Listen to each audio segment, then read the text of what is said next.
എല്ലാവർക്കും നമസ്കാരം. ഇന്ന് പരമ്പരാഗത വ്യവസായ സ്റ്റാർട്ടപ്പ് മേഖലയിൽ കഴിവ് തെളിയിച്ച 3 പേരാണ് ഞങ്ങളോടൊപ്പം ഉള്ളത്. ആദ്യമായി ശിവപ്രസാദ് സാറിനെ പരിചയപ്പെടുത്താൻ ആഗ്രഹിക്കുന്നു. സാറ് ULCSൻ്റെ ആർട്സ് ആൻഡ് ക്രാഫ്റ്റ് വില്ലേജിൻ്റെ ചീഫ് ഓപ്പറേറ്റിംഗ് ഓഫീസറാണ്. ULCS നിങ്ങൾക്കറിയാം, പുതുതലമുറ സ്റ്റാർട്ടപ്പുകളെയും, അതായത് പരമ്പരാഗത വ്യവസായങ്ങളിൽ ഊന്നി നിൽക്കുന്ന പുതുതലമുറ സ്റ്റാർട്ടപ്പുകളെയും പഴയ തലമുറയും ഒത്തൊരുമിച്ച് കൊണ്ടുപോകുന്ന ULCSൻ്റെ CEO ആണ് സാറ്. അടുത്തതായി പരിചയപ്പെടുത്താനുള്ളത് ഹർഷ പുതുശ്ശേരിയാണ്. ഹർഷ പുതുശ്ശേരിൻ്റെ ബ്രാൻഡ് നെയിം ഐറാലൂം എന്നാണ്. ഇങ്ങനെയുള്ള പ്രകൃതി സൗഹൃദ ഉൽപ്പന്നങ്ങളും അതുപോലെ തന്നെ പരമ്പരാഗത ഉൽപ്പന്നങ്ങളും വിൽക്കുന്ന ഒരു വെബ്സൈറ്റാണ്. അതുവഴി സ്റ്റോറും ഉണ്ട്. ഇന്ന് കേരളത്തിൽ, ഇന്ത്യയിലുടനീളം അറിയപ്പെടുന്ന ഒരു ബ്രാൻഡാണ് ഹർഷ പുതുശ്ശേരിയുടെ ഐറാലൂം എന്നുള്ളത്. അടുത്തതായി പരിചയപ്പെടുത്താനുള്ളത് ശോഭ വിശ്വനാഥാണ്. ശോഭ വിശ്വനാഥ് നിങ്ങൾക്കെല്ലാം അറിയാമെന്നുള്ളതുപോലെ തന്നെ ഹാൻഡ്ലൂം സെക്ടറിൽ വർക്കിംഗ് ആണ്. വീവേഴ്സ് വില്ലേജ് എന്നാണ് ബ്രാൻഡ് നെയിം. അപ്പോൾ നിരവധി പ്രൊഡക്ട്സുകൾ ഹാൻഡ്ലൂമിൽ, പുതിയ ട്രെൻഡി ആയിട്ടുള്ള ഫാഷനബിൾ പ്രൊഡക്ട്സ് ഹർഷ റെഡിയാക്കുന്നുണ്ട്. അപ്പോൾ ശോഭ വിശ്വനാഥിനെയും ഈ പ്രോഗ്രാമിലേക്ക് സ്വാഗതം ചെയ്യുന്നു. ആദ്യമായി ശ്രീപ്രസാദ് സാറിനോടാണ് ചോദിക്കാനുള്ളത്. ഈ മേഖലയിൽ നിരവധി വർഷമായി സാറിന് എക്സ്പീരിയൻസ് ഉണ്ട്.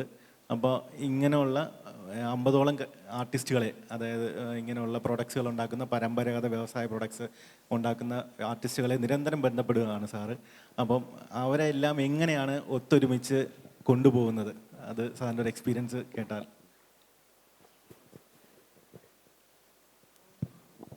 നമസ്കാരം.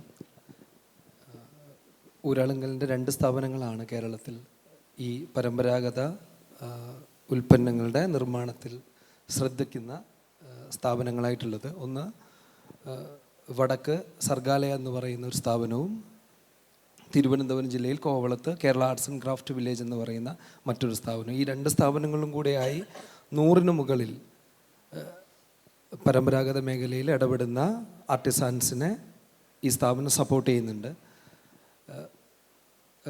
ഈ കരകൗശല ഉൽപ്പന്നങ്ങൾ അല്ലെങ്കിൽ പരമ്പരാഗത ഉൽപ്പന്നങ്ങൾ എന്നൊക്കെ പറയുന്നത് മനുഷ്യനെ സംബന്ധിച്ച് നമ്മുടെ ബേസിക് നീഡിൽ വരുന്നതല്ല. നമ്മുടെ വസ്ത്രം, പാർപ്പിടം, ഭക്ഷണം, ഈ നീഡിലൊന്നും വരുന്നതല്ല ഈ പറയുന്ന ഉൽപ്പന്നങ്ങൾ.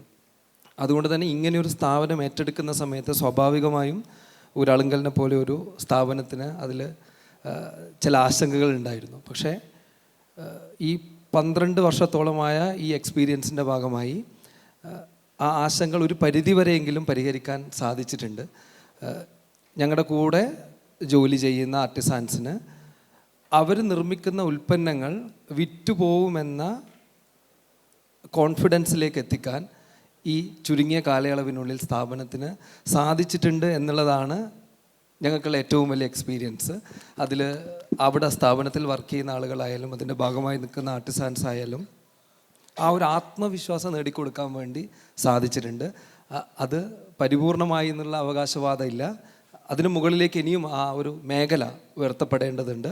ആ ഉയർച്ചയ്ക്ക് വേഗത കൂട്ടുന്ന പ്രോഗ്രാമായിട്ടാണ് ഞാൻ ഇതിനെ കാണുന്നത്. കാരണം DYFI പോലെ സമൂഹത്തിനോട് അത്ര ഉത്തരവാദിത്തപ്പെട്ട ഒരു സംഘടന കാലഘട്ടത്തിന് അനുയോജ്യമായ, കാലഘട്ടത്തിന് വേണ്ട ഒരു ക്യാമ്പയിൻ ഏറ്റെടുത്തു എന്നുള്ളതിലുള്ള വലിയ സന്തോഷമുണ്ട്. കാരണം ഈ മേഖലയിൽ പണിയെടുക്കുന്ന ഭൂരിഭാഗം മനുഷ്യരും വളരെ സാധാരണക്കാരായ ആളുകളാണ് ഈ ആർട്ടിസാൻസ് എന്ന് പറയുന്നത്. അപ്പോൾ ആ ആളുകളെ കുറച്ചുകൂടെ ടെക്നോളജി ഉപയോഗിച്ചുകൊണ്ട് നമുക്ക് എങ്ങനെ അവരുടെ ഒരു വരുമാന മാർഗം കൂട്ടാൻ പറ്റും, അതിൽ പുതിയൊരു ജനറേഷൻ എന്തൊക്കെ ചെയ്യാൻ പറ്റുമെന്നുള്ള ഒരു ഡിസ്കഷൻ ഈ ഒരു പാനലിലുള്ള എല്ലാവരുടെയും കൂടെ ഒരു അഭിപ്രായത്തിൻ്റെ ഭാഗമായിട്ട് ഉരുത്തിരിഞ്ഞ് വരുമെന്നാണ് പ്രതീക്ഷിക്കുന്നത്. എക്സ്പീരിയൻസ് എന്ന് പറയുമ്പോൾ ആ കോൺഫിഡൻസ് ഈ പറയുന്ന മനുഷ്യർക്ക് ഉണ്ടാക്കി കൊടുക്കാൻ ഊരാളുങ്കലിനും ക്രാഫ്റ്റ് വില്ലേജുകൾക്കും ഈ പറയുന്ന ആളുകളൊക്കെ അതുമായിട്ട് ബന്ധപ്പെട്ട് നിൽക്കുന്ന ആളുകളാണ്. അങ്ങനെ ഉണ്ടാക്കി കൊടുക്കാൻ സാധിച്ചു എന്നുള്ളത് തന്നെയാണ് എക്സ്പീരിയൻസിൽ പറയാനുള്ള പ്രധാനപ്പെട്ട ഒരു കാര്യം. Thank you sir. അടുത്ത ശോഭ വിശ്വനാഥാണ്. ഇന്നിപ്പോൾ ഇന്ത്യ അറിയപ്പെടുന്ന ഒരു ബ്രാൻഡാണ് ശോഭ വിശ്വനാഥിൻ്റെ വീവേഴ്സ് വില്ലേജ്. അപ്പോൾ ആ വീവേഴ്സ് വില്ലേജ് എന്നുള്ള കൺസെപ്റ്റ്, കാരണം നമ്മളൊന്ന് ഹാൻഡ്ലൂം ആലോചിക്കുന്നതിന് 10 വർഷത്തിന് മേളിലായി ഈ ബ്രാൻഡ് എസ്റ്റാബ്ലിഷ് 14 വർഷമായി. അപ്പോൾ നമ്മളൊക്കെ ഇപ്പോൾ പുതുതലമുറ ബിസിനസ്സുകാരാണ്. അപ്പോൾ അങ്ങനെ ഒരു ബ്രാൻഡ് 14 വർഷത്തിന് മുമ്പ് ആലോചിക്കാൻ ഉണ്ടായ സാഹചര്യം എന്താണ്? അതിന് പിന്നിലുള്ള മോട്ടിവേഷൻ എന്തായിരുന്നു? ആദ്യമായിട്ട് നമ്മുടെ DYFI ഈ ഒരു പ്രോഗ്രാം ഓർഗനൈസ് ചെയ്ത എല്ലാ സംഘാടകർക്കും ഒരു വലിയ കയ്യടി. ബിക്കോസ് നീഡ് ഓഫ് ദ ആറാണ് ഇത്. ഈ ഒരു ഇങ്ങനെ ഒരു സ്റ്റാർട്ടപ്സിൻ്റെ ഒരു ഐഡിയ എക്സ്ചേഞ്ച് അല്ലെങ്കിൽ ഒരു കൊളാബറേഷൻ അല്ലെങ്കിൽ ഒരു പാർട്ട്ണർഷിപ്പ്, ഇങ്ങനെ ഒരു സംഭവം എന്ന് പറയുന്നത്. അപ്പോൾ മവാസു ഇത് ആദ്യത്തെ ഇതാണെന്ന് മനസ്സിലായി. So all the very best and thank you so much for inviting me. Weavers വില്ലേജിൻ്റെ തുടക്കം അല്ലേ, 2 കാര്യങ്ങളാണ്. ഒന്നെന്ന് പറയുന്നത് I am really proud to be a social entrepreneur. Social entrepreneur എന്ന് പറയുമ്പം സാധാരണ ഒരു സംരംഭകർ എന്താ പറയുക, ഒരു മാർക്കറ്റിലൊരു ഡിമാൻഡ് കാണുമ്പോൾ എന്തെങ്കിലും ഒന്ന് പ്രൊഡ്യൂസ് ചെയ്യുക അല്ലെങ്കിൽ അതിനനുസരിച്ച് പോവുക എന്നുള്ളൊരു കാര്യത്തിന് അപ്പുറം ഒരു പ്രോബ്ലം കാണുമ്പോൾ അതിൻ്റെ ഒരു സൊല്യൂഷനായിട്ട് ഒരു ഇനിഷ്യേറ്റീവ് സ്റ്റാർട്ട് ചെയ്യുക അല്ലെങ്കിൽ ഒരു ബ്രാൻഡ് സ്റ്റാർട്ട് ചെയ്യുക എന്നുള്ളൊരു കാര്യമായിരുന്നു എനിക്ക്. അപ്പം കൈത്തറി മേഖലയിൽ എല്ലാവർക്കും അറിയാവുന്ന, അപ്പോൾ 2 കാര്യമാണ് എനിക്ക് പറയാനുള്ളത്. ആദ്യത്തെ കാര്യം എന്ന് പറയുന്നത് ഇതുപോലെ നമ്മുടെ കൈത്തറി മേഖലയിൽ ഇനി അത് മുമ്പോട്ട് പോവുമോ എന്നുള്ളൊരു ക്വസ്റ്റ്യൻ മാർക്കിൽ നിന്നപ്പോൾ എന്താണ് എനിക്ക് ചെയ്യാൻ പറ്റുന്നത് എന്ന് ആലോചിച്ചാണ്. അതുപോലെ തന്നെ എൻ്റെ ജനറേഷന് എന്ത് ധരിക്കാൻ പറ്റും അതർ ദാൻ സാരി അല്ലെങ്കിൽ സെറ്റമുണ്ട് അല്ലെങ്കിൽ ധോത്തി, ട്രഡീഷണൽ വെയറിൽ നിന്നും അപ്പുറത്തേക്ക് നമുക്ക് എങ്ങനെ കൊണ്ടുപോകാൻ പറ്റും, അതിൻ്റെ ഒരു മേക്ക് ഓവർ എങ്ങനെ കൊടുക്കാൻ പറ്റും, അതിനെ എങ്ങനെ നിലനിർത്താൻ പറ്റും. ഇപ്പോൾ 10,000 അല്ലെങ്കിൽ 10,000 നെയ്ത്തുകാരുണ്ടായിരുന്ന സ്ഥലത്ത് ഇപ്പം വെറും 500-600 ആയിട്ട് ചുരുങ്ങുമ്പോൾ അവിടെ എങ്ങനെ നമുക്ക് അതിനെ നിലനിർത്തിക്കൊണ്ട് ആ ഒരു ഡൈയിങ് ആർട്ടിനെ എങ്ങനെ നിലനിർത്തിക്കൊണ്ട് പോവാം എന്നുള്ള ഒരു ആശയമായിരുന്നു വീവേഴ്സ് വില്ലേജ് എന്ന് പറയുന്നത്. അങ്ങനെയാണ് സ്റ്റാർട്ട് ചെയ്തത്. സ്ത്രീകളായിരുന്നു മെജോറിറ്റി നെയ്ത്തുകാരും. അപ്പം അങ്ങനെ സ്റ്റാർട്ട് ചെയ്തതാണ്. പക്ഷേ വീവേഴ്സ് വില്ലേജ് എനിക്ക് എന്ത് തന്നു എന്ന് ചോദിച്ചാൽ ഒരു MBA ഡിഗ്രി ഉണ്ടായിരുന്നു, ഒരു പെൻറ്റ് ഹൗസിലായിരുന്നു ഞാൻ ജീവിച്ചിരുന്നത്, ഓടി കാറാണ് ഡ്രൈവ് ചെയ്തിരുന്നത്. പക്ഷേ 10 രൂപ എൻ്റെ കയ്യിൽ ഭക്ഷണം കഴിക്കാനില്ലായിരുന്നു. ഒരു ദിവസം എൻ്റെ കയ്യിൽ ഒരു 10 രൂപ എടുക്കാനില്ലായിരുന്നു. ആ ഒരു നമ്മളെ ചിന്തിപ്പിക്കുമല്ലോ, ദാറ്റ് ഇനി എന്ത്, അല്ലെങ്കിൽ ഇതാണോ ഞാൻ എന്നുള്ളൊരു എന്താ പറഞ്ഞ ഒരു ഫിനാൻഷ്യൽ ഇൻഡിപെൻഡൻസ്, അല്ലെങ്കിൽ എന്താ പറയുക ഒരു freedom to choose, freedom to eat what I want, freedom to wear what I want, freedom to travel, freedom to make a decision in my life, freedom to get out of the situation which I was during that point of time in my life. അതാണ് എനിക്ക് weavers village തന്നത്. Boldness. എന്നെപ്പോലെ എനിക്ക് രക്ഷപ്പെടണം, അതിനോടൊപ്പം എൻ്റെ കൂടെ എന്നെ പോലത്തെ സ്ത്രീകളെ, അതുപോലത്തെ എന്താ പറയുക നെയ്ത്തുകാരെ ആണെങ്കിലും ആർട്ടിസൻസ് ആണെങ്കിലും ട്രൈബൽസ് ആണെങ്കിലും ഒരു എമ്പതി എന്ന് പറയുന്ന ഒരു കാര്യമുണ്ടല്ലോ നമുക്ക്, അതിലൂടെ കടന്നു പോകുന്നവരെയും കൂടി ഈ ഒരു സ്ഥാപനം കൊണ്ട് എങ്ങനെ നമുക്ക് ലൈഫ് ബെറ്റർ ആക്കാം എന്നുള്ളൊരു ആശയമാണ് വീവേഴ്സ് വില്ലേജ്. അപ്പം that gave me everything. Weavers village ഇന്ന് ഇപ്പം ഞാൻ ഇവിടെ ഇരുന്ന് ഈ ഒരു കോൺഫിഡൻസോടുകൂടി മൈക്കിലിരുന്ന് ഞാൻ സംസാരിക്കണേ, അല്ലെങ്കിൽ എന്നെ ഇവിടെ ഇൻവൈറ്റ് ചെയ്തിട്ടുണ്ടെങ്കിൽ അതിൻ്റെ ഒരു കാരണം എന്ന് പറയുന്നത് വീവേഴ്സ് വില്ലേജ് തന്നെയാണ്. ആ 14 വർഷം എടുത്ത ഒരു കഷ്ടപ്പാട് തന്നെയാണ്. So thank you. അടുത്തതായിട്ട് ഹർഷ പുതുശ്ശേരിയോടാണ്. ഹർഷ എൻ്റെ ഫേസ്ബുക്ക് ഇൻസ്റ്റാഗ്രാം ഒക്കെ നോക്കിക്കഴിഞ്ഞാൽ ആദിവാസി മേഖലയിൽ ഒരുപാട് വർക്ക് ചെയ്യുന്നുണ്ട്. അവരുടെ പ്രൊഡക്ട്സ് എല്ലാം ഹർഷൻ്റെ വെബ്സൈറ്റ് വഴി അവൈലബിൾ ആണ്. അപ്പോൾ പലപ്പോഴും അവരുടെ ഊരുകളിലേക്ക് ട്രാവൽ ചെയ്യാനും എല്ലാം ഹർഷ ട്രാവൽ ചെയ്യുന്ന ഫോട്ടോസൊക്കെ കണ്ടിട്ടുണ്ട്. അപ്പോൾ ആ ഒരു എക്സ്പീരിയൻസ് എങ്ങനെയാണ്, അവരുടെ പ്രൊഡക്ട്സ് എങ്ങനെയാണ്, മൂവ്മെൻറ്റ് എങ്ങനെയാണ് പോകുന്നുണ്ട്?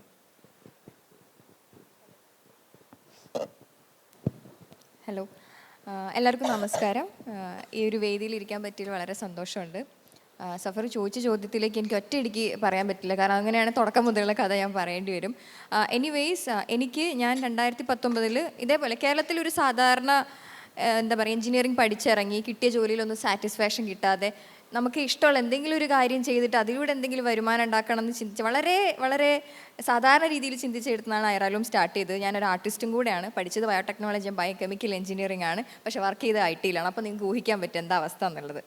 അപ്പോൾ അങ്ങനെ ഉണ്ടായത് ഓഫ് കോഴ്സ് ഒരു വുമൺ ഒരു സ്ത്രീ ആയിരിക്കുന്നിടത്തോളം ഇൻഡിപെൻഡൻ്റ് ആയിരിക്കണം എന്നുള്ളൊരു വാശി ഉണ്ടായിരുന്നു. പ്ലസ് ക്രിയേറ്റീവ് ആയിട്ടുള്ള ഒരു സ്പേസിൽ എന്തെങ്കിലും തുടങ്ങണമെന്നേ ഉണ്ടായിരുന്നു. ഒരിക്കലും ഞാനൊരു ആക്സിഡൻ്റൽ ഓൺടർപ്രണറാണ്. ഒരിക്കലും കമ്പനി തുടങ്ങി അതിൻ്റെ ഒരു മാനേജിങ് ഡയറക്ടറാണെന്ന് ആഗ്രഹിച്ചിട്ടൊന്നും അല്ല ഇങ്ങനെ എത്തിയത്. അങ്ങനെ ചില സാഹചര്യങ്ങൾ കാരണം, അതായത് ഞാൻ ചെറിയ രീതിയിൽ ഫ്രീലാൻസിങ് വർക്ക് തുടങ്ങി, അത് പിന്നീട് ഓർഡേഴ്സായി, അതിനുശേഷം പ്ലാസ്റ്റിക് ബാൻ വന്നു, കേരള സ്റ്റാർട്ടപ്പ് മിഷനായിട്ട് കണക്റ്റഡ് ആയി, അങ്ങനെ കമ്പനി ഇൻകോർപ്പറേറ്റഡ് ആയി. അങ്ങനെയാണ് ഈ ഒരു ഫോർമേഷൻ വന്നത്. അങ്ങനെ 2020 കോവിഡ് വന്ന സമയത്താണ് ശരിക്കും ഞാൻ ഈ ആർട്ടിസൻസിൻ്റെ ഇടയിലേക്ക് ഇറങ്ങാനുള്ളൊരു അവസരം കിട്ടിയത്. അങ്ങനെ 2020 യുണൈറ്റഡ് നാഷൻ ഡെവലപ്മെൻറ്റിൻ്റെ ഒരു പ്രോഗ്രാം ഇവിടെ കേരളത്തിൽ നടക്കുന്നുണ്ടായിരുന്നു. അവർ സോഷ്യൽ എൻ്റർപ്രൈസിനായി കേരളത്തിൽ നിന്നും 10 സ്റ്റാർട്ടപ്പുകളെ സെലക്ട് ചെയ്തിട്ടുണ്ടായിരുന്നു. അപ്പോൾ അതിലൊരു സ്റ്റാർട്ടപ്പായിരുന്നു ഞങ്ങളുടേതും.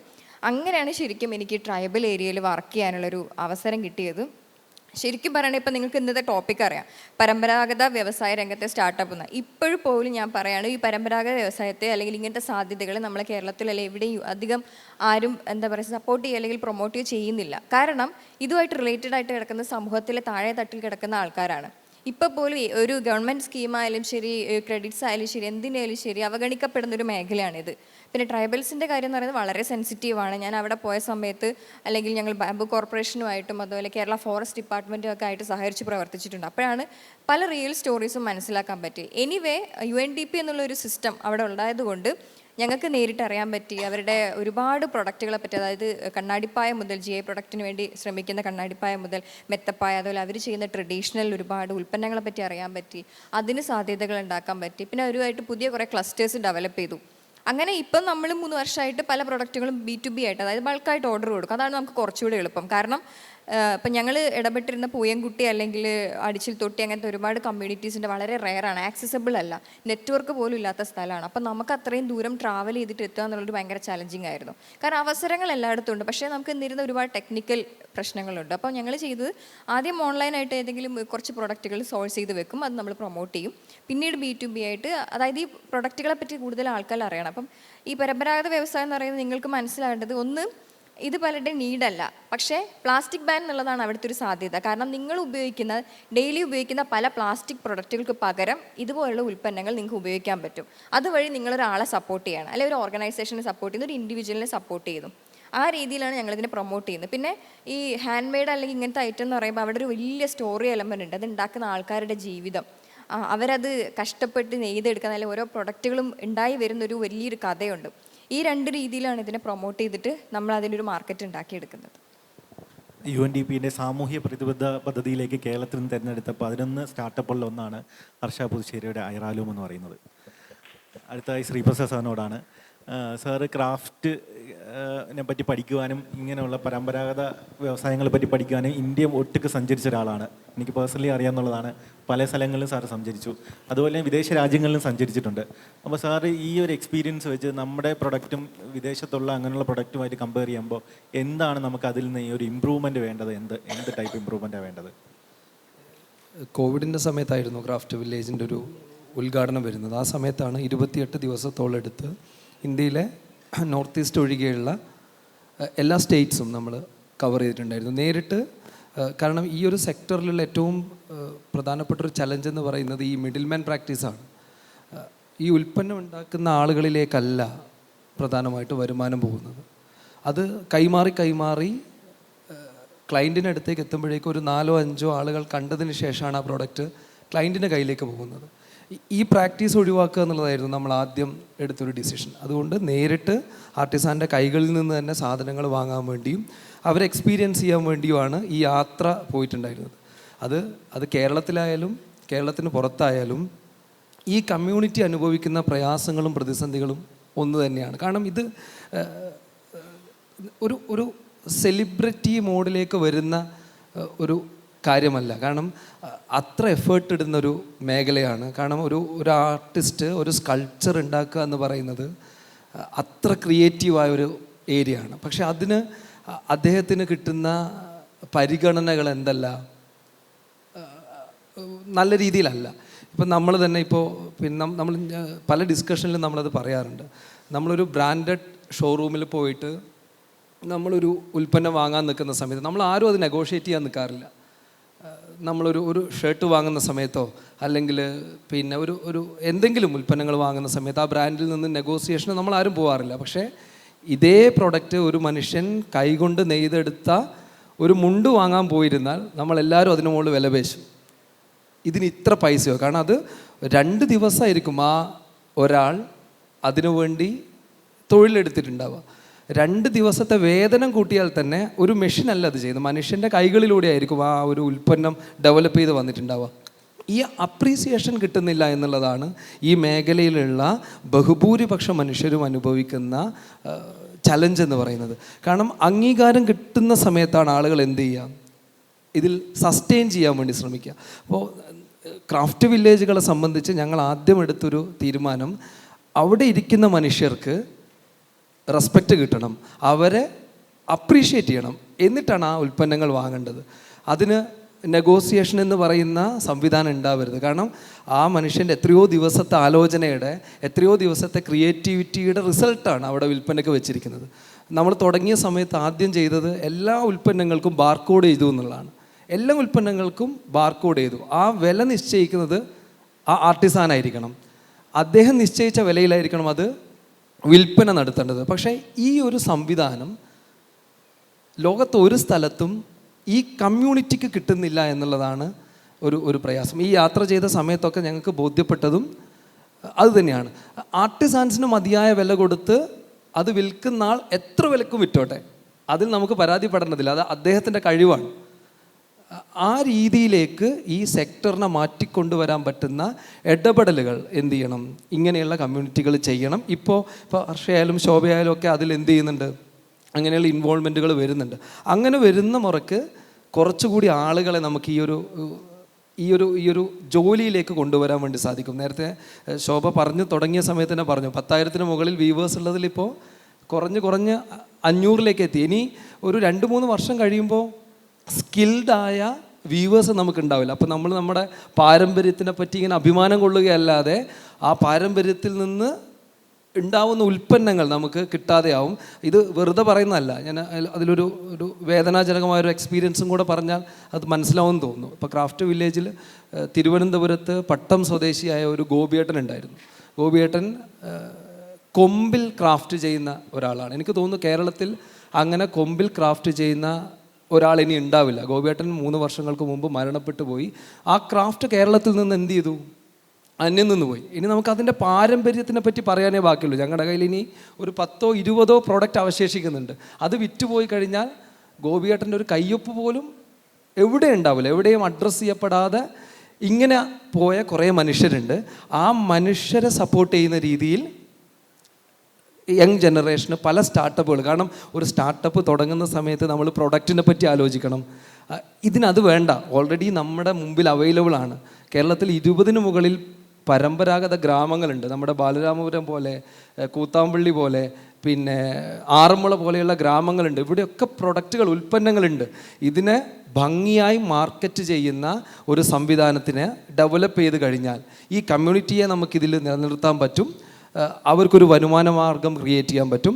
ഓട്ടോമാറ്റിക്കലി സ്റ്റാർട്ടപ്പ് ആരംഭിക്കുന്ന ആളുകൾക്ക് നല്ല വരുമാനം ആ സ്റ്റാർട്ടപ്പുകളിലൂടെ തന്നെ കിട്ടാനുള്ള സാധ്യതയും കൂടെയുള്ള ഒരു മേഖലയാണ് ഇത് എന്നാണ് എനിക്ക് പറയാനുള്ളത്. പോയ സമയത്തും, കാരണം ഒരുപാട് ഉൽപ്പന്നങ്ങളുണ്ട്. ഈ യാത്രയിലൊക്കെ നമുക്ക് മനസ്സിലായത് ലോക നിലവാരത്തിലുള്ള ഉൽപ്പന്നങ്ങളോട് കിടപിടിക്കാൻ പറ്റുന്ന സ്റ്റഫ് നമ്മുടെ കയ്യിലുണ്ട്. ബാലരാമപുരം കൈത്തറിയൊക്കെ അത്ര ക്വാളിറ്റിയുള്ള പ്രോഡക്റ്റാണ്. അതുപോലെ തന്നെ നമ്മുടെ ആറന്മുള കണ്ണാടി, അതൊന്നും നെട്ടൂർ ബോക്സ്, ഇങ്ങനെയുള്ള വേൾഡ് ക്ലാസ് ആയ ഉൽപ്പന്നങ്ങൾ കേരളത്തിൽ അവൈലബിൾ ആണ്. അതിനെ ഒരു പുതിയ ടെക്നോളജിയിലൂടെ ലോകത്തിന് പരിചയപ്പെടുത്തി കൊടുക്കാൻ ആവശ്യമായ നിർദ്ദേശങ്ങളാണ് ഇനി വരേണ്ടത്. കാരണം അത് നടക്കുന്നില്ല. കാരണം ആർട്ടിസാൻസിനൊന്നും ഈ ന്യൂജൻ മീഡിയ ഉപയോഗിക്കാൻ പറ്റുന്ന മനുഷ്യരല്ല. അവർക്ക് ഇൻസ്റ്റ ഉണ്ടാവില്ല, അവർക്ക് ഫേസ്ബുക്ക് ഉണ്ടാവില്ല, അവർക്കൊരു സെല്ലിംഗ് പ്ലാറ്റ്ഫോം ഉണ്ടാവില്ല. ഇതിലൊക്കെ ആ പാർട്ട് മിസ്സിങ് ആണ്. അവിടെയാണ് ആക്ച്വലി ഇപ്പോൾ ഈ ഡിസ്കഷൻ കേട്ടുകൊണ്ടിരിക്കുന്ന ആളുകളിൽ അങ്ങനെ ക്രിയേറ്റീവ് ആവാൻ പറ്റുന്ന ആളുകളുണ്ടെങ്കിൽ ആ സാധ്യത ഉപയോഗപ്പെടുത്തി കഴിഞ്ഞാൽ നമുക്ക് കുറച്ചുകൂടെ മുന്നോട്ട് പോകാൻ വേണ്ടി സാധിക്കുമെന്നാണ് എനിക്ക് തോന്നുന്നത്. ശ്രീബോസ് സാർ പറഞ്ഞ പോലെ തന്നെ ഈ ഹാൻഡ്ലൂം മേഖലയിൽ നമ്മൾ ഇപ്പോൾ ഫേസ് ചെയ്തുകൊണ്ടിരിക്കുന്ന ഇഷ്യൂസിനുള്ള റെമഡീസ് എന്തൊക്കെയാണെന്നുള്ളതാണ് ശോഭയുടെ അഭിപ്രായം. റെമഡീസിന് മുമ്പേ ഞാൻ ഇപ്പോഴത്തെ മാർക്കറ്റിനെ പറ്റി പറയാം. ഇപ്പം ഞാൻ തുടങ്ങിയ സമയത്ത് പറഞ്ഞ പോലെ ഞാൻ പറഞ്ഞേ ട്രഡീഷണൽ വെയർ മാത്രമേ ഉണ്ടായിരുന്നുള്ളൂ. അതൊരു ഒക്കേഷണൽ വെയർ ആയിരുന്നു. അതിനെ ഒരു എവറി ഡേ വെയർ ആക്കി മാറ്റുക എന്നുള്ളതായിരുന്നു ചാലഞ്ച്. അതെനിക്ക് തോന്നുന്നു എല്ലാവരും അതിനുവേണ്ടി വെയിറ്റ് ചെയ്യായിരുന്നു. നമ്മൾ ആദ്യത്തെ എക്സിബിഷൻ ഇട്ടപ്പോൾ 100 പീസസാണ് എല്ലാത്തിനും ഇട്ടത്, എല്ലാ ഏജ് ഗ്രൂപ്പിനും, ഹാൻഡ്ലൂം ഫോർ ഓൾ എന്നുള്ള ഒരു രീതിയിൽ. അത് ഭയങ്കര സക്സസ് ആയിരുന്നു ആക്ച്വലി. അതിനുശേഷം പിന്നെ ഞാൻ തിരിഞ്ഞു നോക്കിയിട്ടില്ല എന്ന് വേണമെങ്കിൽ പറയാം. പക്ഷെ ഇപ്പോഴത്തെ ഒരു അന്നത്തെ ഈ പറഞ്ഞ പോലെ സിറ്റുവേഷൻ നമ്മൾ ക്രിയേറ്റ് ചെയ്യായിരുന്നു അല്ലേ, മാർക്കറ്റ് അവയർനെസ് മനസ്സിലാക്കിപ്പിക്കുകയായിരുന്നു. ദറ്റ് ഇതാണ് നമ്മുടെ പ്രൈഡ് ഓഫ് കേരളയാണ്, ഇത് നിന്ന് പോവും, നമ്മൾ അതിനെ സപ്പോർട്ട് ചെയ്തില്ലെങ്കിൽ നമ്മളാവണം, ഓരോരുത്തരാവണം അതിൻ്റെ അംബാസിഡർ എന്ന് പറയുന്നത്. പക്ഷേ എനിക്ക് തോന്നുന്നു കോവിഡിന് ശേഷം ദസ് എ ഡ്രാസ്റ്റിക് ഒരു ഡിമാൻഡ് ഇപ്പോൾ ഉണ്ട്, ചേഞ്ച്. അതായത് ഒരുപാട് പേരിപ്പം സസ്റ്റൈനബിലിറ്റിയിലേക്ക്, ഒരു കോൺഷ്യസ് ബയറിലേക്ക് തിരിഞ്ഞിട്ടുണ്ട്. അത് എനിക്ക് തോന്നുന്നു ഒരുപാട് പേരുടെ പങ്ക് അതിലുണ്ട്. ഡെഫിനറ്റ്ലി ഗവൺമെൻറ്റിൻ്റെ പങ്കുണ്ട്. പല ഓഫീസസിലും അല്ലേ, ഗവൺമെൻറ് ഓഫീസസിലും കൈത്തറി എന്ന് പറയുന്നത് ഒരു ദിവസം മാൻഡേറ്ററി ആക്കിയിട്ടുണ്ട്. അതുപോലെ തന്നെ പല ഇതുപോലെ ഇവൻസിലും ഒരു ഗ്രീൻ പ്രോട്ടോകോൾ കൊണ്ടുവന്നിട്ടുണ്ട്. ഇപ്പം നമ്മൾ ടാഗ് യൂസ് ചെയ്യുന്ന പോലെ അതുപോലെ ഒരുപാട് ഇനിഷ്യേറ്റീവ്സും ബിക്കോസ് പ്രകൃതി നമ്മളെ കാണിച്ച് തരുന്നുണ്ട്. You know planet dozen need you, you need the planet എന്നുള്ളൊരു കാര്യം. അതൊരു തിരിച്ചറിവാണ്. അറിവ് എനിക്ക് തോന്നുന്നു നമ്മൾ ഇവിടുത്തെ ഫ്ലഡോടുകൂടി നമ്മൾ പഠിച്ചൊരു കാര്യമാണ്. അപ്പം അതിനുശേഷം എനിക്ക് തോന്നുന്നു ഒരുപാട് രീതിയിൽ ആൾക്കാർ കൈത്തറി മേടിച്ച് തുടങ്ങിയിട്ടുണ്ട്. അതുപോലെ ഒരുപാട് ഡിസൈനേഴ്സ്, അതായത് ഇതിൻ്റെ ഒരു കാര്യം എന്ന് പറയുന്നത് നല്ല നല്ല ഡിസൈൻസ് ഇന്നോവേറ്റീവ് ആയിട്ടുള്ള ഡിസൈൻസ് അതിൽ വരണം എന്നുള്ള കാര്യമാണ്. അതിപ്പം കൈത്തറി ആണെങ്കിലും ഹാൻഡിക്രാഫ്റ്റ്സ് ആണ്. ബിക്കോസ് വീവേഴ്സ് വില്ലേജ് ഇത് രണ്ടും ചെയ്യുന്നുണ്ട്. പോട്ടറി ആണെങ്കിലും ഹാൻഡിക്രാഫ്റ്റ്സ് ആണെങ്കിലും GI ടാഗ് പ്രോഡക്ട്സ് ആണെങ്കിലും അതിനെല്ലാം നമ്മൾ ഇത് ചെയ്യാൻ, മാർക്കറ്റ് ചെയ്യാൻ നോക്കുന്നുണ്ട്. അപ്പോൾ അതിനെ അപ്രീഷിയേറ്റ് ചെയ്യുന്ന സ്ഥലത്തേക്ക് കൊണ്ടുപോകുക എന്നുള്ളൊരു കാര്യമാണ്. ഒരു നീഷ് മാർക്കറ്റ് അതിന് വേണ്ടി ഉണ്ടാക്കിയെടുക്കുക എന്നുള്ള കാര്യം. ആൻഡ് ഇപ്പം ഗ്ലോബലി എടുത്ത് നോക്കുകയാണെങ്കിൽ എനിക്ക് തോന്നുന്നു 2024 8 ബില്യൺ ഇതാണ് മാർക്കറ്റാണ് അതിന് തുറന്നു കിട്ടിയിരിക്കുന്നത്. ആൻഡ് ബൈ 34 ഡബിൾ ഒരു 18 ബില്യൺ ആണ് ഫോർകാസ്റ്റ് ചെയ്യുന്നത്, പ്രൊജക്റ്റ് ചെയ്യുന്നത്. അപ്പോൾ ഡെഫിനറ്റ്ലി ദർസ് എ റേ ഓഫ് ഹോപ്പ്. പക്ഷേ ഇവിടുത്തെ പ്രശ്നം എന്ന് പറഞ്ഞു കഴിഞ്ഞാൽ ഡിമാൻഡ് ഉണ്ട്, സപ്ലൈ ഇല്ല. ഇപ്പോൾ ശ്രീ പറഞ്ഞതുപോലെ തന്നെ നമുക്ക് ചെയ്യാനുള്ള ആർട്ടിസൻസ് ഇപ്പോൾ കുറഞ്ഞു വരികയാണ്. അവിടെ എങ്ങനെ നമുക്ക് വരും തലമുറയെ അതിലേക്ക് തിരിച്ച് കൊണ്ടുവരിക എന്നുള്ളൊരു ഇനിഷ്യേറ്റീവാണ് നമ്മൾ പല NGOസും പല സോഷ്യൽ എൻ്റർപ്രൈസസും ഇപ്പം നടത്തിക്കൊണ്ടിരിക്കുന്നത്. എങ്ങനെ നമുക്ക് അടുത്ത അതായത് നെയ്ത്തുകാരുണ്ടെങ്കിൽ അപ്പം അതിന് വേണ്ടിയിട്ട് നമ്മൾക്ക് എന്താ ചെയ്യാൻ പറ്റുന്നത് വെച്ചാൽ ബെറ്റർ വേജസ് തന്നെയാണ്. പൈസ ഉണ്ടോ അവർ വരും അല്ലേ. ഇപ്പം കുടുംബശ്രീ, എനിക്ക് ഒരു പ്രോജക്റ്റിനെ പറ്റി ഞാൻ ഇപ്പം എടുത്ത് സംസാരിക്കാൻ ആഗ്രഹിക്കുന്നതെന്ന് വെച്ചാൽ അഗ്രികൾച്ചറിൽ കുടുംബശ്രീയുമായിട്ട് ക്ലബ് ചെയ്തപ്പം, അതുപോലെ റെസ്പോൺസിബിൾ ടൂറിസം ക്ലബ് ചെയ്തപ്പോൾ അത് ഭയങ്കര ഹിറ്റായിരുന്നു അല്ലേ. ഒരുപാട് പേര് സ്ത്രീകൾ ഇതിലേക്ക് വന്നു. അഗ്രികൾച്ചർ വീണ്ടും അത് നല്ല രീതിയിലൊരു ബൂം ഉണ്ടായി, അതിനൊരു ഇൻക്രീസ് ഉണ്ടായി. അതുപോലെ തന്നെ കൈത്തറിയിലും ഈ ഇതുപോലത്തെ ഹാൻഡിക്രാഫ്റ്റ്സിലും കുടുംബശ്രീ പോലുള്ള ഓർഗനൈസേഷൻസിൽ നിന്ന് സ്ത്രീകളാണെങ്കിലും പുരുഷന്മാരെ ആണെങ്കിലും കൊണ്ടുവന്ന് അവർക്കൊരു ബെറ്റർ വേജസും നമ്മളെപ്പോലുള്ളവർ ഡിസൈനേഴ്സും കൂടി എല്ലാം ഒരു കൊളാബറേഷനാണ് അല്ലേ. ഇന്നത്തെ കാലത്ത് പാർട്ട്ണർഷിപ്സ് ആൻഡ് കൊളാബറേഷൻസ് ആണ് സക്സസ് എന്ന് പറയുന്നത്. എല്ലാവരും കമ്മ്യൂണിറ്റി എന്നുള്ള രീതിയിൽ ഒരുമിച്ച് നിന്നാൽ നമ്മൾക്ക് എന്തും നേടാൻ പറ്റാത്തതായിട്ടൊന്നുമില്ല. ആൻഡ് എല്ലാം ടിപ്പ് ഓഫ് ദിസ് തിങ് ആണ് അല്ലേ. ഗ്ലോബൽ മാർക്കറ്റ് എന്ന് പറഞ്ഞാൽ ഇന്നിപ്പം ഞാൻ പറയുമ്പോൾ എനിക്ക് goose bumps I'm getting. Because എൻ്റെ വിഷൻ ബോർഡിൽ ഞാൻ സ്കൂളിൽ പഠിക്കുമ്പോൾ ഇട്ടൊരു കാര്യമാണ് ലണ്ടൻ ഫാഷൻ വീക്ക് അല്ലെങ്കിൽ പാരീസ് ഫാഷൻ വീക്ക്. ഇന്ന് ഞാൻ ബാലരാമപുരം കൈത്തറീനെ ലണ്ടൻ ഫാഷൻ വീക്കിലേക്ക് കൊണ്ടുപോകാൻ പോവാണ്. സോ ഇറ്റ്സ് ഓൾ ലൈക്ക് ഒരു ഡ്രീമിൽ നിന്ന് തുടങ്ങണം, അതൊരു വിഷനായിട്ട് മാറണം. നമ്മൾ ഓരോ വർഷം കഴിയും തോറും അതിനെ വലുതാക്കി നമുക്ക് എങ്ങനെയൊക്കെ നമുക്ക് അതിലൊരു മാറ്റം അല്ലേ, നമ്മളും അതുപോലെ അവരെയും മാറ്റിയെടുക്കാം. ഗ്രോയിങ് ടുഗെദർ ആണത്. അപ്പം അങ്ങനത്തെ ഒരു മാർക്കറ്റ് ഉണ്ടാക്കിയെടുക്കാൻ നമ്മൾ ശ്രമിക്കുക. അതിന് വേണ്ടിയിട്ടാണ് നമ്മൾ ഇത് ചെയ്യേണ്ടത്. അപ്പോൾ ബെറ്റർ വർക്ക് എൻവയോൺമെൻറ്റ് അവർക്ക് കൊടുക്കുക, ബെറ്റർ വേജസ് കൊടുക്കുക, അവർക്ക് കൊടുക്കേണ്ട അദ്ദേഹം പറഞ്ഞ പോലെ അപ്രിസിയേഷൻ കൊടുക്കുക. ബിക്കോസ് ഇന്ന് എല്ലാം AI ആണ് അല്ലേ. ഇപ്പോൾ കോണ്ടന്റ് ആണെങ്കിലും ഫോർ എക്സാമ്പിൾ എനിക്കൊരു പടം ഒരു കുട്ടി വരച്ചയച്ചായിരുന്നു. പറഞ്ഞു ചേച്ചി അതിന് അടിയിലൊരു ക്യാപ്ഷന്. അപ്പം ഞാൻ ഇങ്ങനെ ജസ്റ്റ് മെറ്റ AIക്ക് ശോഭാ വിശ്വനാഥ് ഒരു പോയട്രി അത് വന്ന് പോയട്രി എഴുതാൻ വരെ തുടങ്ങി. ആലോചിച്ച് നോക്കണം.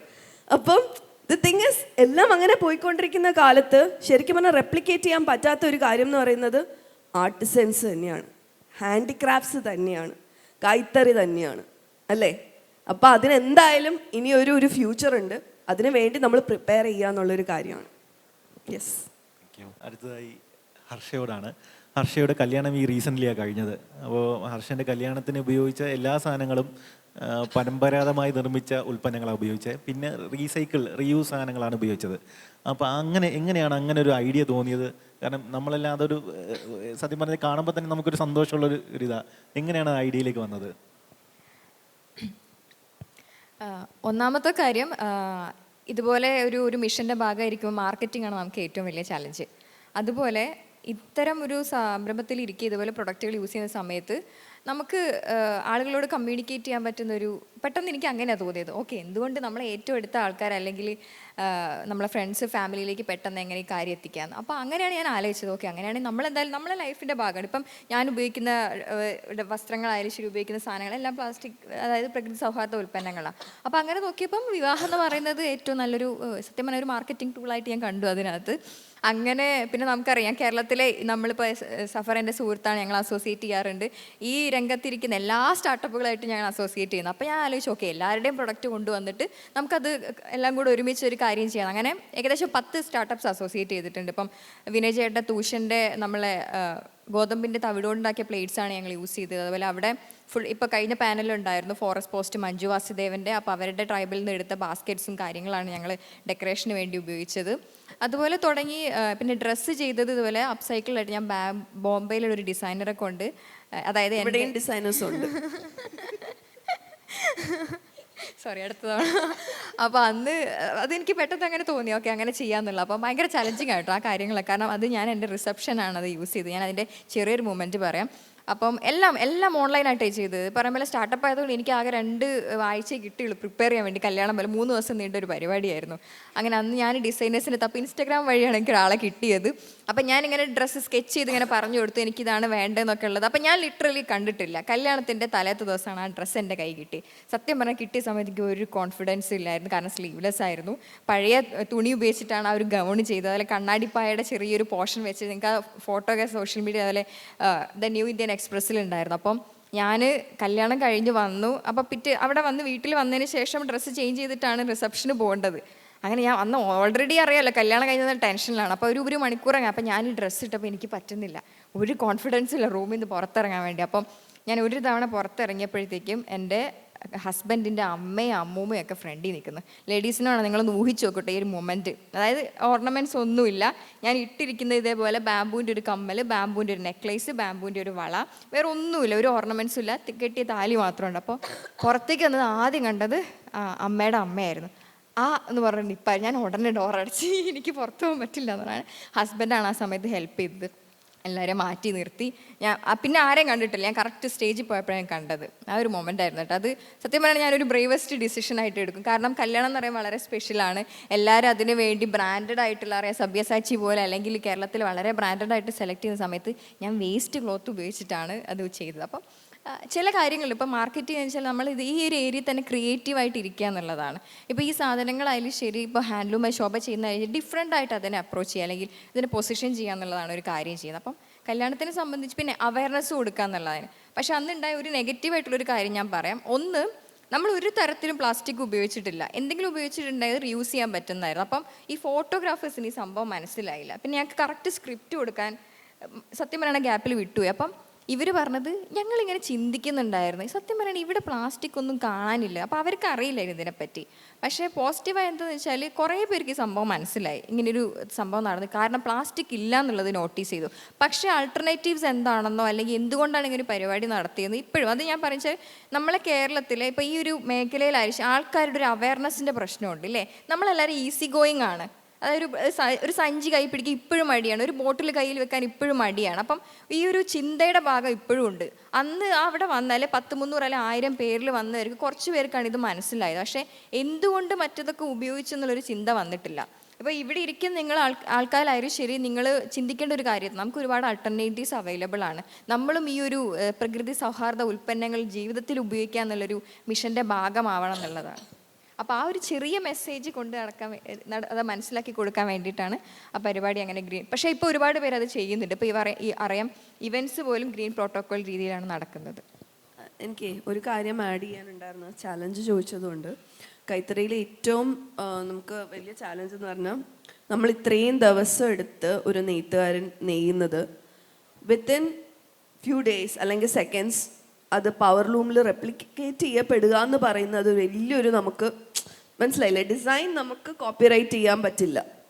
അപ്പം അത് ടെക്സ്റ്റൈലിൽ അത് എനിക്ക് തോന്നുന്നത് ഏറ്റവും വലിയൊരു അടിയാണ് നമുക്ക്. ആൻഡ് അതിലടുത്ത ഒരു ഇതെന്ന് പറഞ്ഞാൽ ഇത് എങ്ങനെ തിരിച്ചറിയാം, ഐഡൻറ്റിഫൈ ചെയ്യാൻ പറ്റും.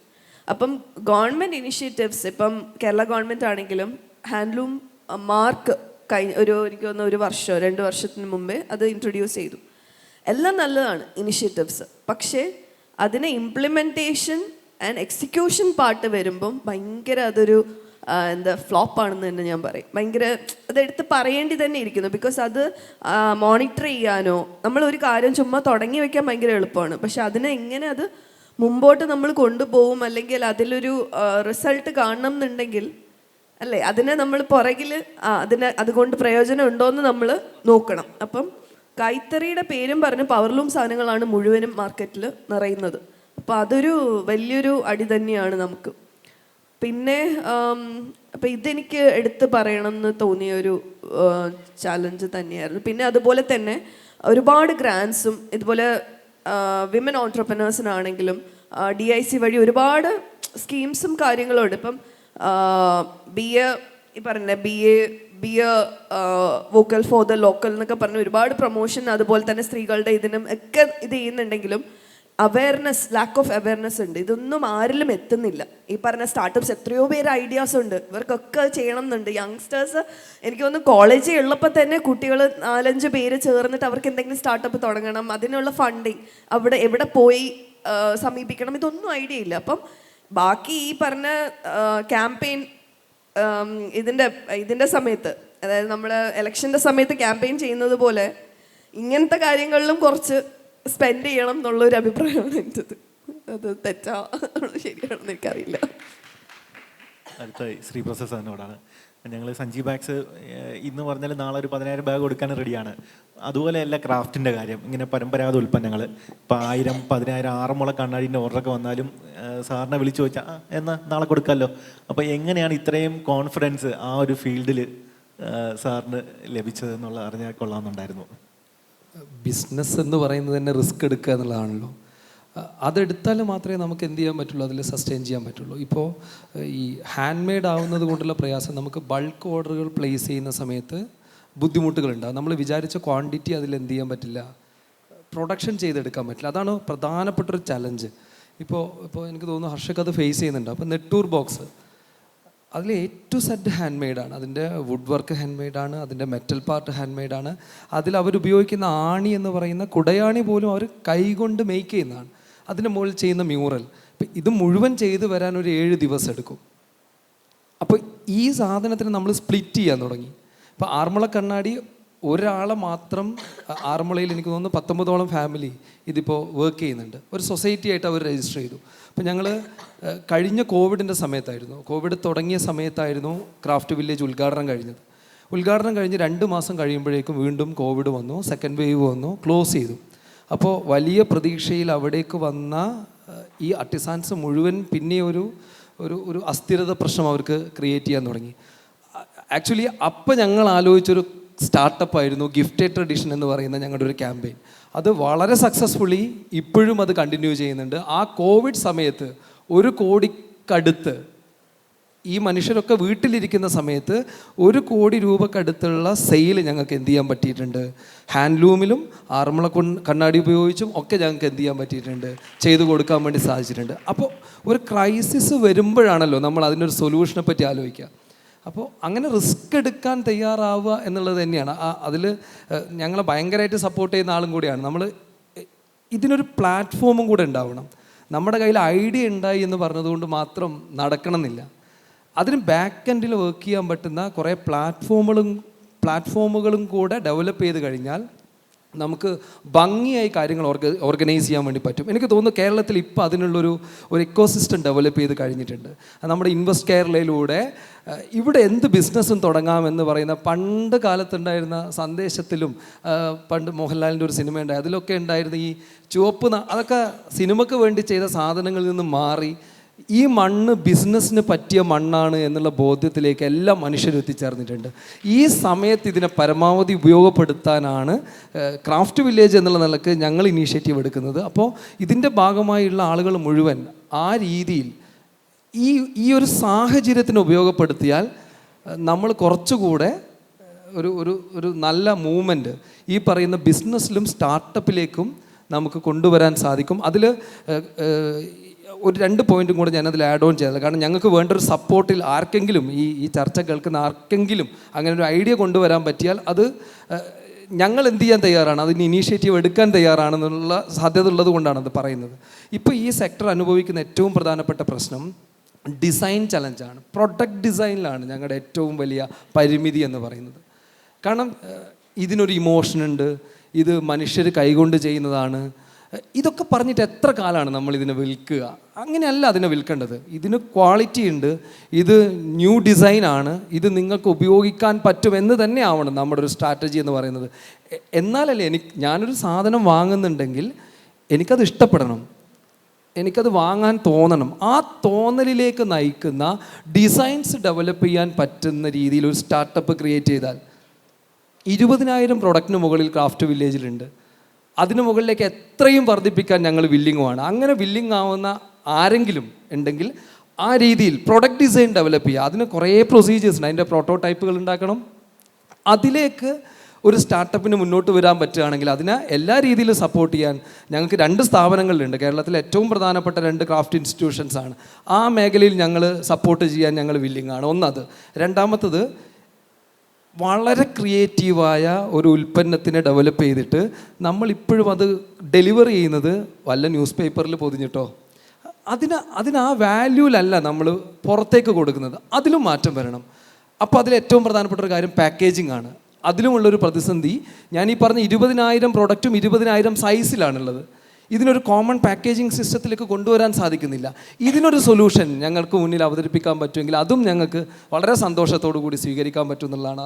ഈ 2 ചലഞ്ചാണ് പ്രധാനമായും വ്യക്തിപരമായി എനിക്ക് തോന്നിയത് അഡ്രസ്സ് ചെയ്യപ്പെടണം. ബാക്കിയുള്ള കാര്യങ്ങളൊക്കെ നമുക്ക് പാരലി ചെയ്തെടുക്കാൻ പറ്റുന്നതാണ്.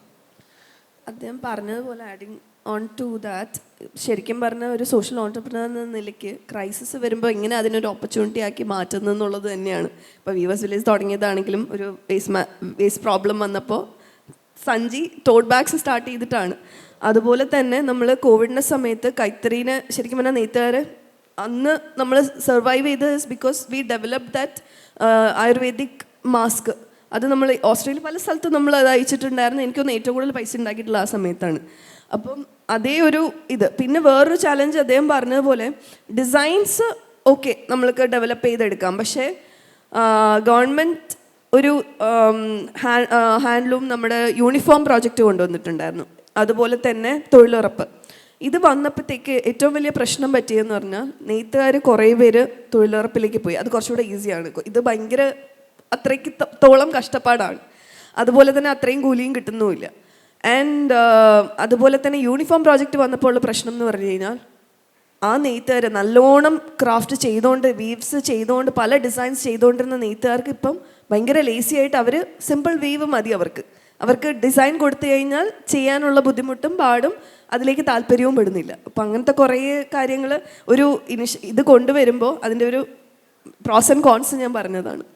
അതുപോലെ ഒരു കാര്യം കൂടെ ആഡ് ചെയ്യാനുള്ളത്, സ്റ്റാർട്ടപ്പ് എന്നുണ്ടെങ്കിൽ ഞങ്ങൾ 4 പേരും അസോസിയേറ്റ് ചെയ്ത് വർക്ക് ചെയ്യുന്നുണ്ട്. ഇങ്ങനെയുള്ള സ്റ്റാർട്ടപ്സ് എല്ലാം ഇപ്പോൾ എനിക്ക് ബാഗിൻ്റെ ഓർഡർ കിട്ടുമ്പോൾ അതിൻ്റെ craft Sreeprasad sir ULC sir തരുന്നത് ഹാൻഡ്ലൂമിൻ്റെ വർക്കാണ്. ഞങ്ങൾ അങ്ങോട്ടും ഇങ്ങോട്ടും അസോസിയേറ്റ് ചെയ്ത് വർക്ക് ചെയ്യുന്നുണ്ട്.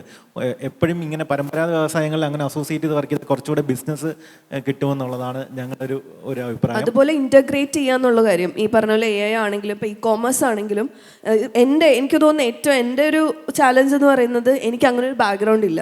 ഇപ്പോഴും ഞാൻ കിടന്ന് വെള്ളം കുടിക്കുകയാണ്. എനിക്ക് തോന്നുന്നു ഞാൻ വേറെ രീതിയിലെ ലെവലിൽ എനിക്ക് സ്കെയിലപ്പ് ചെയ്യാൻ പറ്റുമായിരുന്നു. അതിൽ ഞാൻ ബാക്കിലായി പോയതുകൊണ്ട് ഞാൻ ഇപ്പോഴും കിടന്ന് കഷ്ടപ്പെടും. അപ്പം ആർക്കെങ്കിലും അങ്ങനെ താല്പര്യം ഉണ്ടെങ്കിൽ പ്ലീസ് ഡു കോൺടാക്ട് മീ. എനിക്ക് തോന്നുന്നു ഞാൻ വന്നപ്പോൾ തന്നെ ഒരു അർജുൻ എന്നെ സമീപിച്ചിട്ടുണ്ടായിരുന്നു ഈ കാര്യം. ഉറപ്പായിട്ടും അടുത്ത ഓഡിയൻസ് സെക്ഷനാണ്. നിങ്ങൾക്ക് ഇരിക്കുന്ന ഒരു ക്വസ്റ്റ്യൻ എന്തെങ്കിലും ചോദിക്കുന്നുണ്ടെങ്കിൽ ചോദിക്കാം. Shoot.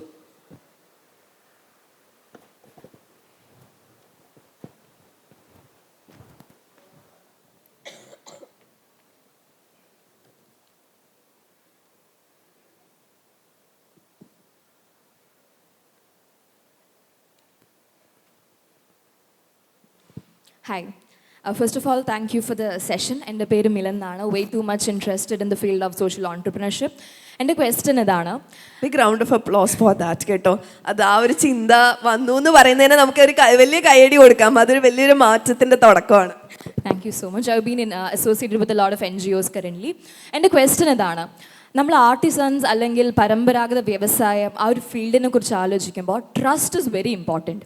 So being social entrepreneurs, what was the very first step that you took towards instilling trust in your artisans? അവർ നിങ്ങളെ വിശ്വസിച്ച് അവരുടെ ആ ഒരു അവരുടെ പ്രൊഡക്റ്റോ അല്ലെങ്കിൽ അവരുടെ ഒരു ജീവിതം, ലൈവ്ലിഹുഡ് നിങ്ങളെ ഏൽപ്പിക്കാനായിട്ട് നിങ്ങളെടുത്ത ആ ഒരു എഫേർട്ട് അല്ലെങ്കിൽ ആ ഒരു ഫസ്റ്റ് സ്റ്റെപ്പ് എന്തായിരുന്നു?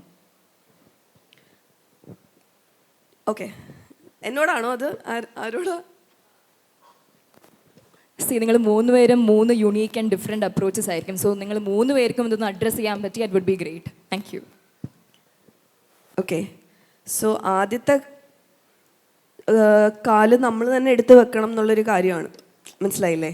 നമ്മൾ ആ ഒരു ട്രസ്റ്റ് എന്ന് പറഞ്ഞാൽ അതിലൊരു മാറ്റം കാണുമ്പോൾ അവർ ട്രസ്റ്റ് ചെയ്തോളും. ഒരാളെ ആ ഒരു ഐഡിയ കൺവിൻസ് ചെയ്യുക, ആ ഒരാൾ 10 പേരെ പോയി കൺവിൻസ് ചെയ്യും, ആ 10 പേര് 100 പേരെ പോയി കൺവിൻസ് ചെയ്യും എന്നുള്ളൊരു കാര്യമാണ്. അങ്ങനെയാണ് ഒരു മൂവ്മെൻറ്റ്, ഒരു ഇനിഷ്യേറ്റീവ്, ഒരു പ്രോജക്റ്റ്, ഒരു ഓർഗനൈസേഷൻ ജനിക്കുന്നത്. അപ്പം you have to be transparent and you have to give full faith, കോൺഫിഡൻസും എല്ലാ കാര്യങ്ങളും അതിലിട്ട് be true, be yourself and genuine ആയിട്ടിരിക്കുക എന്നുള്ളൊരു കാര്യം തന്നെയാണ് അതിനകത്ത്. ആൻഡ് ആ മാറ്റം അവർ കാണും എന്നുണ്ടെങ്കിൽ ബാക്കിയുള്ളവർ വന്നോളും. എൻ്റെ സൈഡിൽ നിന്ന് പറയാനുള്ളത്, ഈ ഒരു ചോദിച്ച ചോദ്യമാണ് ഇതിൻ്റെ ഏറ്റവും വലിയ ചലഞ്ച് എന്ന് പറയുന്നത്. കാരണം ആർട്ടിസൻസ് എന്ന് പറയുന്നത് മോസ്റ്റ് എക്സ്പ്ലോയിറ്റഡ് പീപ്പിളാണ്, ഏറ്റവും എക്സ്പ്ലോയിറ്റഡ് ആയിട്ടുള്ള ഒരു ഹ്യൂമൻസ് ആണ്. അപ്പോൾ അവരുടെ ട്രസ്റ്റ് കിട്ടുക എന്ന് പറയുന്നത് it's A long time process. ഞാൻ 5 വർഷം എടുത്ത റിലേഷൻഷിപ്പിലാണ് ഞങ്ങൾ ഇപ്പോഴും ബിൽഡ് ചെയ്ത്, ഇപ്പോൾ അന്ന് തുടങ്ങി ഇപ്പം തന്നെ ഈ 5 വർഷമായിട്ട് നമ്മളെ കൂടെ കണ്ടിന്യൂസ് ആയിട്ട് അവർ നിന്നു. അതിന് പ്രത്യേകിച്ച് നമുക്കൊരു എന്താ പറയുക, ഒരു ടെക്നിക്കൽ തിങ് ആയിട്ടൊന്നും പറയാനില്ല. It's a manual process. ഒരു സാധാരണ മനുഷ്യന്മാർ തമ്മിലുള്ള ഒരു ബന്ധത്തിൻ്റെ തുടക്കത്തിൽ നിന്നാണ് ഇത് വരുന്നത്. കാരണം അവർക്ക് എങ്ങനെയായാലും നമ്മളൊരു കമ്പനി എന്ന് പറയുമ്പോൾ അപ്രോച്ച് ചെയ്യുമ്പോൾ ഭയങ്കര ബുദ്ധിമുട്ടുണ്ട്. കാരണം അത്രയും എക്സ്പ്ലോയിറ്റ് ചെയ്തിട്ടുണ്ട് അവരെ. അത് വേജസ് ആയാലും ശരി, പ്രൊഡക്റ്റുകളായാലും ശരി, ഈവൻ ഗവൺമെൻറ് പോലും പല രീതിയിൽ അങ്ങനെ എക്സ്പ്ലോയിറ്റേഷൻസ് വന്നിട്ടുണ്ട്. കാരണം പല ഓർഡേഴ്സ് കൊടുത്തിട്ട് അത് ചെയ്യാതെ പോവുക. അപ്പോൾ അവരത്രയും, കാരണം നമ്മളെ കേരളത്തിൽ ഇപ്പം ഞാനൊരു ബാംബൂൻ്റെ സെക്ടറിൽ പറയുകയാണെങ്കിൽ ഈ റോ മെറ്റീരിയൽസ് കിട്ടാൻ ഭയങ്കര പാടാണ് ഇവിടെ. ഇൻക്ലൂഡിങ് ഈ ട്രൈബൽസ് ആണെങ്കിലും ശരി, ഈറ്റ ശരിക്കും അവർ ഫോറസ്റ്റിൽ നിന്ന് അവർ വെട്ടിയെടുക്കുന്നതാണ്. പക്ഷെ ഇപ്പോൾ നിലവിൽ പലർക്കും അത് ആക്സസിബിൾ അല്ല. അപ്പോൾ അവർ പലരും ഇത് അവരുടെ പൈസ കൊടുത്ത് വാങ്ങിയിട്ടാണ് ഇപ്പോൾ ഒരു പ്രൊഡക്റ്റ് ചെയ്യുന്നത്. അപ്പോൾ അങ്ങനെ തുടങ്ങി പല രീതിയിൽ വളരെയധികം സ്ട്രഗ്ലിങ് ഫേസസിലൂടെയാണ് അവർ പോയിക്കൊണ്ടിരിക്കുന്നത്. അപ്പം ഇതൊരു കണ്ടിന്യൂസ് പ്രോസസ്സാണ്. പിന്നെ രണ്ടാമത്തെ കാര്യം എന്ന് പറയുന്നത് മണി മാറ്റേഴ്സ്. കാരണം അവരുടെ കയ്യിലില്ലാത്തതും ചിലപ്പോൾ നമ്മളെ കയ്യിലില്ലാത്തതും അല്ലെങ്കിൽ കോർപ്പറേറ്റ്സിൻ്റെ കയ്യിലിരിക്കുന്നതാണ് പൈസ എന്ന് പറയുന്നത്. അപ്പോൾ ആ ഒരു സ്റ്റേജ് ഉണ്ട്. ഞാൻ ശരിക്കും പറഞ്ഞാൽ ഭയങ്കരമായിട്ട് സ്ട്രഗിൾ ചെയ്തിട്ടുണ്ട്. കാരണം പലപ്പോഴും കോർപ്പറേറ്റ്സ് ഓർഡേഴ്സ് വരുന്നത് നമുക്ക് ക്രെഡിറ്റിലാണ്. അപ്പം നമുക്ക് ഇവിടുത്തെ പൈസ റിലീസ് ചെയ്ത് കിട്ടാൻ മേ ബി ഇറ്റ് ടുക്സ് മന്ത്സ്. പക്ഷേ നമുക്ക് ആർട്ടിസൻസിനോട് അത് പറയാൻ പറ്റില്ല. അപ്പോൾ അവിടെ പലപ്പോഴും ആസ് എ ഫൗണ്ടർ എന്നുള്ള രീതിയിൽ എടുത്ത ഒരുപാട് എന്താ പറയുക മെൻറ്റൽ ചലഞ്ചസ് ഉണ്ട്, അതിൻ്റെ സ്ട്രഗിൾസ് ഉണ്ട്. പക്ഷേ നമുക്കൊരു കോസ് ഉണ്ടല്ലോ നമുക്കിത് ചെയ്യണമെന്നുള്ളത്. അപ്പം അവിടെ നമ്മളൊരു ഫൗണ്ടർ ഒരു തീരുമാനം എടുക്കുക, അല്ലെങ്കിൽ ഒരു ഡിസിഷൻ മേക്കർ ആവുക, അതിന് പറ്റിയായിട്ടുള്ള സ്ട്രാറ്റജിക് ഡിസിഷൻസ് എടുത്തിട്ട് മുന്നോട്ട് കൊണ്ടുവന്നുള്ള. പിന്നെ ഞാൻ പറയാം, ഇപ്പോൾ ഇത്രയും ആർട്ടിസൻസ് ആയിട്ട് വർക്ക് ചെയ്യുന്നതിൽ ബാംബു ആർട്ടിസൻസിൻ്റെ ആറന്മുള ഉണ്ട്, കൈത്തറി ഉണ്ട്, എല്ലാവരുമായിട്ടൊരു നല്ല റിലേഷൻഷിപ്പാണ്. And they are really happy. അത് അവരുടെ ലൈഫിൽ ആ മാറ്റം വന്നിട്ടുണ്ട്. ആ ഒരു കണ്ടിന്യൂസ് പ്രോസസ്സാണെന്നുള്ള. ഈ രണ്ടുപേരെയും സംബന്ധിച്ച് ഇൻഡിവിജ്വൽസ് എന്നുള്ള നിലക്ക് പറഞ്ഞതാണ്. ഞാനൊരു സ്ഥാപനത്തിൻ്റെ ഭാഗമായിട്ടാണ് ഇങ്ങോട്ട് വന്നത്. ഞങ്ങളുടെ ട്രസ്റ്റ് എന്ന് പറയുന്നത് ഞങ്ങളുടെ പാരൻ്റ് ഓർഗനൈസേഷൻ തന്നെയാണ്. Uralungal labour contract cooperative society എന്ന് പറയുന്ന ഏഷ്യയിലെ ഏറ്റവും വലിയ സഹകരണ സ്ഥാപനമാണ്. 18,000 തൊഴിലാളികളുള്ള ആ സഹകരണ സ്ഥാപനത്തിൻ്റെ വിശ്വാസ്യത തന്നെയാണ് ഈ സെക്ടറിൽ ഞങ്ങളെ കാലുറപ്പിച്ച് നിർത്തുന്നത്. കാരണം ഞങ്ങൾ ചെയ്ത റോഡുകളും ഞങ്ങൾ ചെയ്ത പാലങ്ങളും ഞങ്ങൾ ചെയ്ത ബിൽഡിങ്ങുകളും ഇപ്പോഴും കേരളത്തിൽ ഭംഗിയായി നിലനിൽക്കുന്നുണ്ട്. ആ വിശ്വാസം തന്നെയാണ് ഈ സെക്ടറിലേക്കും ഞങ്ങളെ പിടിച്ചു കൊണ്ടുവന്നത്. ആ വിശ്വാസം കാത്തു സൂക്ഷിക്കാൻ ഇപ്പോഴും സാധിക്കുന്നുണ്ട്. അത് മുന്നോട്ടും അങ്ങനെ തന്നെ കൊണ്ടുപോകും. Thank you. അതിനോടൊപ്പം എനിക്ക് ശ്രീയോടൊരു ബിഗ് താങ്ക് യു എല്ലാവരും ഇരുന്ന് നിറഞ്ഞ സദസ്സിൽ എനിക്ക് പറയണം എന്ന് തോന്നി. ബിക്കോസ് അതിനകത്ത് ഊരാളുങ്കലിൻ്റെ ക്രാഫ്റ്റ് വില്ലേജിലെ ഒരു ഭാഗമാണ് ഞാനാണെങ്കിലും സഫറാണെങ്കിലും എല്ലാവരും. അപ്പം എനിക്ക് നമ്മുടെ അതായത് ഒരു അടി വന്ന് വീഴുമ്പോൾ നമ്മളെ ചേർത്ത് പിടിച്ച് നിർത്താൻ പറ്റണം അവർക്ക്. എന്നാലേ നമുക്കൊരു ട്രസ്റ്റ് എന്ന് പറയുന്നൊരു കാര്യം ഉണ്ടാവാൻ പറ്റുള്ളൂ, അല്ലേ? എൻ്റെ സ്ഥാപനത്തിൽ എത്ര പേർക്ക് അറിയാമെന്ന് അറിയില്ല, ഒരു ഫേക്ക് നർക്കോട്ടിക് കേസ് വന്നപ്പോൾ പലരും ശ്രീനെ വിളിച്ച് പറഞ്ഞു, അല്ലെങ്കിൽ അവിടെ വിളിച്ച് ഇൻഫോം ചെയ്തു അവളെ അവിടെ നിന്ന് മാറ്റണം. കേസ് തെളിയട്ടെ എന്ന് പറഞ്ഞൊരു 6 മാസം എനിക്ക് തന്നതിന് എനിക്ക് എത്ര നന്ദി പറഞ്ഞാലും എനിക്ക് മതിയാവില്ല. ബിക്കോസ് അന്ന് എൻ്റെ കൂടെ സ്ട്രോങ് ആയിട്ട് ബാക്കി എല്ലാവരും പറഞ്ഞതിന് എഗെയിൻസ്റ്റ് ഒരു ലീഡറായിട്ട് കൂടെ നിന്നു അന്ന്. മനസ്സിലായില്ലേ? അത് എനിക്ക് വലിയൊരു വാക്കാണ്. അതൊരു ചെറിയ വാക്കല്ല, അതൊരു വലിയൊരു സപ്പോർട്ടാണ്. അതാണ് എല്ലാ ആർട്ടിസൻസിനും, നെയ്ത്തുകാർക്കും, അതുപോലെ നമ്മളെ കൂടെ നിൽക്കുന്ന ഓരോ മനുഷ്യൻ, ഹ്യൂമൻ എന്നുള്ളൊരു കാര്യം, ഇമോഷൻ, അത് കണക്ട് ചെയ്യാൻ പറ്റണം, എംപതി ഉണ്ടാവാൻ പറ്റണം. അത്രയേ ഉള്ളൂ. Thank you. ആക്ച്വലി അത് ഞാനല്ല തന്നത്, ആ സ്ഥാപനമാണ്. അത് എക്സ് ഓർ വൈ എല്ലാവർക്കും നമ്മൾ ആ പരിഗണന കൊടുക്കുക തന്നെ ചെയ്യും. ഇങ്ങനൊരു സെഷൻ തന്ന മവാസോയ്ക്കും DYFIക്കും വളരെയേറെ നന്ദി. നിങ്ങൾ കേട്ടിരുന്ന ഓരോരുത്തർക്കും നന്ദി. Thank you.